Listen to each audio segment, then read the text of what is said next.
নমস্কার বন্ধুরা, তনুশ্রী রান্নাঘরে আপনাদের সবাইকে স্বাগত। আজকে আমি চলে এসেছি একটা নতুন রান্না নিয়ে। আজকে আমি তৈরি করব চিকেন ভর্তা। চলুন দেখে নিই কিভাবে তৈরি করছি এই চিকেন ভর্তা। চিকেন ভর্তা করার জন্য আমি নিয়ে নিয়েছি 350 গ্রাম চিকেন। আমি চিকেনটাকে ধুয়ে পরিষ্কার করে রেখে দিয়েছি। আমি এবার প্রথমে চিকেনটাকে সেদ্ধ করে নেব। আমি গ্যাসে গরম জল বসিয়ে দিয়েছি। এই জলের মধ্যে আমি একটু গোটা গরম মশলা আর একটা তেজপাতা দিয়ে দিয়েছি। এবার মাংসগুলো এর মধ্যে দিয়ে দিচ্ছি।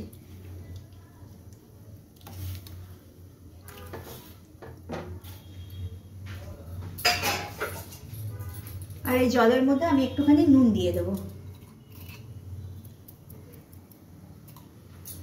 মাংসটা সেদ্ধ হতে হতে আমি দেখে নিই আর কি মশলা ব্যবহার করছি।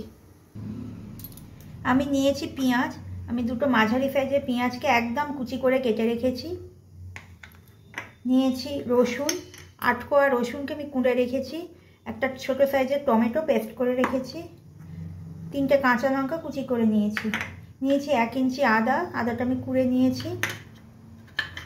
হলুদ, স্বাদ মতো নুন, চিনি, আমি গুঁড়ো চিনি ব্যবহার করেছি। আচ্ছা, জিরের গুঁড়ো। আর নিয়েছি 2 টিস্পুন টক দই, 2টো কাজু আর 3টে আমন্ড, আমি এগুলো আগের থেকেই ভিজিয়ে রেখেছি। আর নিয়েছি 1 টিস্পুন সাদা তিল। আমি কাজু, টক দই আর সাদা তিলটাকে দিয়ে ভালো করে একটা পেস্ট বানিয়ে নেব। আর নিয়েছি একটা ডিম সেদ্ধ। ডিমটাকে কেটে টুকরো করে রেখেছি। আমার চিকেনটা পুরো সেদ্ধ হয়ে গেছে, দেখুন। এই যে চিকেনটা সেদ্ধ হয়ে গেছে। আমি চিকেনটাকে তুলে নিচ্ছি। চিকেনটাকে একটুখানি ঠান্ডা করে আমি ছাড়িয়ে নেব, হাত দিয়ে দেখিয়ে দেবো আপনাদের। আমি কড়াই বসিয়ে দিয়েছি গ্যাসে। সাদা তেল দিয়ে দিলাম। এখানে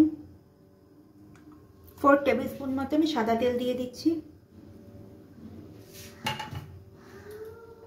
তেলটা একটু তেতে গেলে আমি এর মধ্যে পেঁয়াজ কুচিটা দিয়ে দেবো। আচ্ছা, আমার তেলটা তেতে গেছে। আমি তেলের মধ্যে 1/2 টিস্পুন মতো বাটার দিয়ে দিচ্ছি।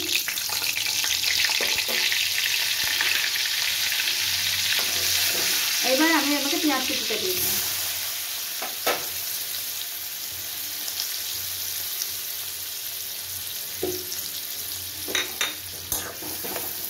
পেঁয়াজটা মোটামুটি ভাজা হয়ে গেলে তারপর এর মধ্যে রসুনটা দিয়ে দেবো। পেঁয়াজটা ভাজা হোক, ততক্ষণ আমি মাংসগুলোকে ছাড়িয়ে নিচ্ছি। দেখুন, এইভাবে ছাড়িয়ে নেবেন। মাংসটা আমার ঠান্ডা হয়ে এসছে, এই জন্য আমি ছাড়িয়ে নিচ্ছি মাংসগুলোকে।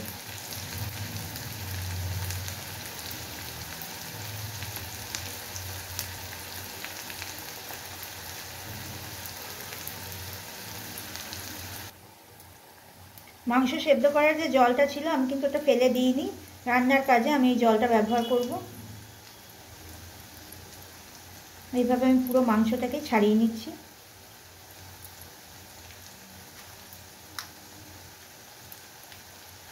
আমি মিনিট 10 মতো মাংসটা সেদ্ধ করেছি।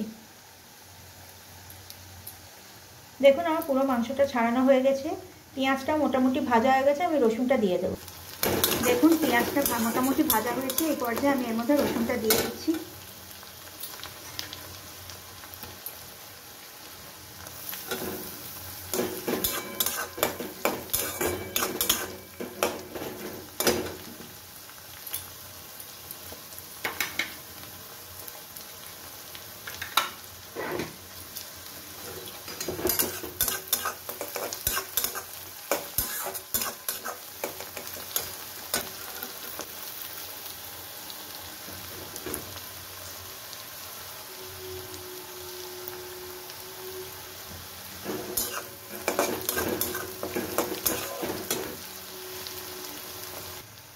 পেঁয়াজটা রসুনটা ভাজা হয়ে গেছে। এবার আমি এর মধ্যে আদা কোড়াটা দিয়ে দিলাম।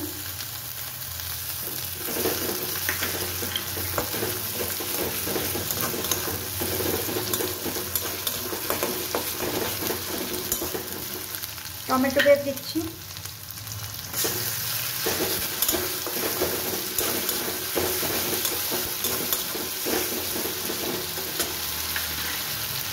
দিয়ে দেবো জিরে গুঁড়ো, নুন, হলুদ।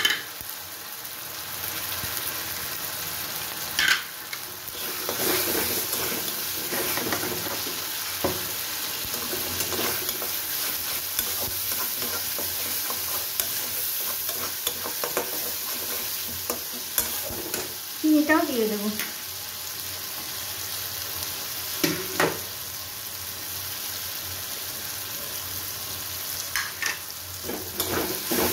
এবার মশলাগুলোকে খুব ভালো করে কষিয়ে নেব। দেখুন মশলাটা আমার খুব সুন্দর করে ভাজা হয়ে গেছে। এবার আমি এর মধ্যে মাংসটা দিয়ে দিচ্ছি।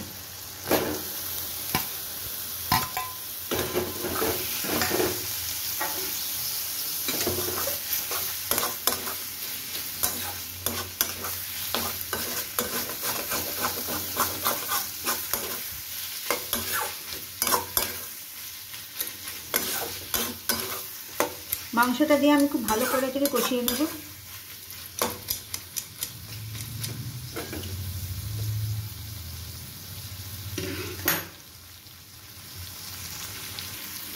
মাংসটা আর মশলাটা খুব সুন্দর করে আমার কষানো হয়ে গেছে। এবার আমি এর মধ্যে পেস্টটা দিয়ে দিচ্ছি। কাজু, টক দই আর তিল দিয়ে যে একটা পেস্ট বানিয়ে রেখেছিলাম সেটা দিয়ে দিলাম।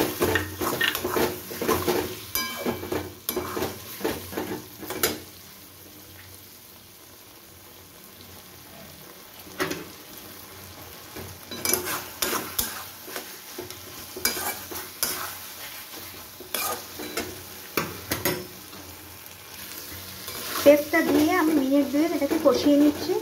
তারপর একটুখানি চিকেন সেদ্ধ করা জল বা চিকেন স্টক যেটা বলছেন ওইটা আমি এর মধ্যে দিয়ে দেবো। যতটুকু লাগবে ততটুকু দিয়ে দেবো। 2 মিনিট মতো আমার নাড়াচাড়া করা হয়ে গেছে। এইবার আমি 1 বাটি চিকেন সেদ্ধ জল এর মধ্যে দিয়ে দিচ্ছি।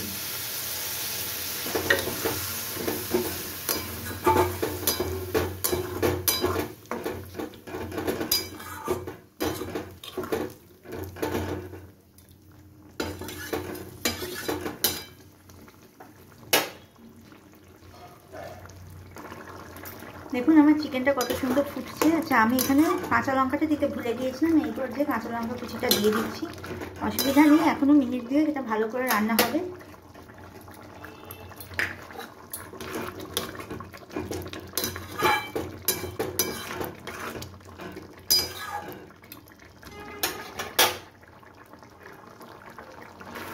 আমার রান্না প্রায় শেষের পথে। আমি এর মধ্যে 1/2 টিস্পুন গরম মশলা গুঁড়ো দিয়ে দিচ্ছি। ধনেপাতা কুচি,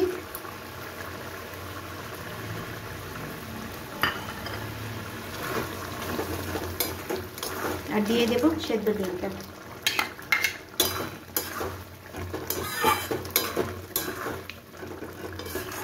ব্যাস তৈরি হয়ে গেল আমার চিকেন ভর্তা।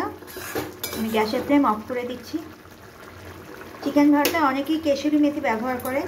আমাদের অতটা ভালো লাগে না কেশরি মেথির গন্ধটা, ওই জন্য আমি এটা ব্যবহার করিনি। আপনারা চাইলে দিতেই পারেন। তৈরি হয়ে গেল আমার চিকেন ভর্তা। আপনারাও একবার এইভাবে চিকেন ভর্তা করে দেখবেন। খেতে কিন্তু খুব সুস্বাদু হয়। গরম রুটি, পরোটা, এমনকি গরম ভাতেও এটা খেতেই ভালো লাগে। এই দেখুন দেখতে কতটা সুন্দর হয়েছে চিকেন ভর্তা।